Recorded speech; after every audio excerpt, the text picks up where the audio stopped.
Dog is tired of renting. The landlord raised the rent again, and dog can barely afford an extra treat this month.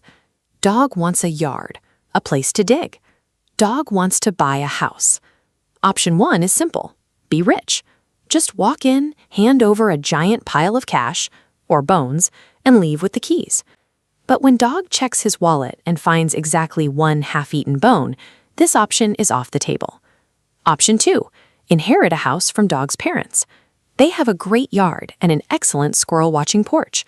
But they also eat a balanced diet and go for daily walks. These dogs are going to live forever.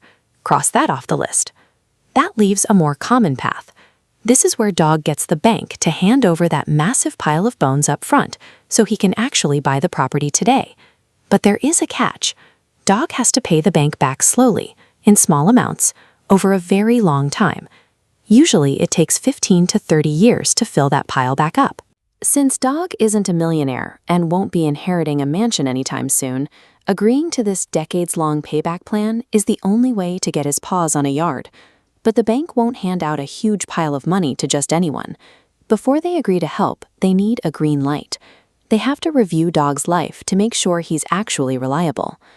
First, the bank checks dog's income. They want proof of a stable job bringing in a highly predictable, regular stream of money. Finding a bone in the garden occasionally does not count. Second, they look at his track record with money. Think of it like a financial report card. Pay bills on time, and the grade goes up. But if dog buys a luxury boat with bones he doesn't have, the grade drops and the bank loses trust. Third, they look for a deposit. If a house costs 500,000 bones, the bank expects dog to provide this slice, usually 10 to 20%, from his own savings. It's his way of showing the bank he's serious about the deal.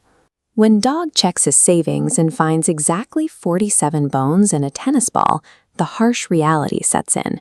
He has to start a strict, disciplined budget to save up that starting amount. If dog passes all these tests, the bank gives him an official thumbs up. Now he can actually start hunting for a house and making offers. Of course, the bank doesn't lend all these bones for free. They take a little extra for themselves every month as the cost of the loan. Dog can choose a rate locked in forever. As this graph shows, the cost never moves, unwavering and consistent, like barking at the mailman. Or a lower rate follows the economy, becoming jagged and unpredictable, shifting suddenly like a terrified dog during a thunderstorm. This forces dog to choose his own level of risk, pay a little more for permanent safety, or take the lower starting price and hope the economy stays calm. Let's say dog finds the perfect house, makes an offer, and the seller accepts. You might think the process is done. But as dog reaches for the keys, one last pile of bills hits the table. The bank has a list of costs just to process the paperwork. There's a fee to apply, a fee to check the value, a fee to inspect the roof, and a bank administrative fee. Then come the legal and government costs. Dog pays to make sure no one else owns the land, pays a lawyer to read the giant stack of contracts, and pays the city just to put his name on the deed. This final list of expenses is a massive drain.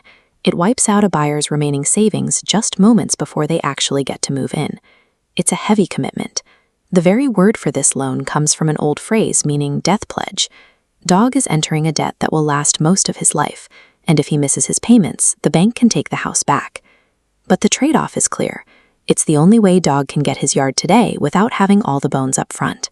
Over time, as he pays it off, he owns more and more of an asset that usually grows in value. In the end, it's a bittersweet victory. Dog finally gets to sit in his very own yard, with no bones left in his wallet, but a roof over his head. At least, that was the traditional path. But when Dog looks at house listings today, the numbers have become staggering.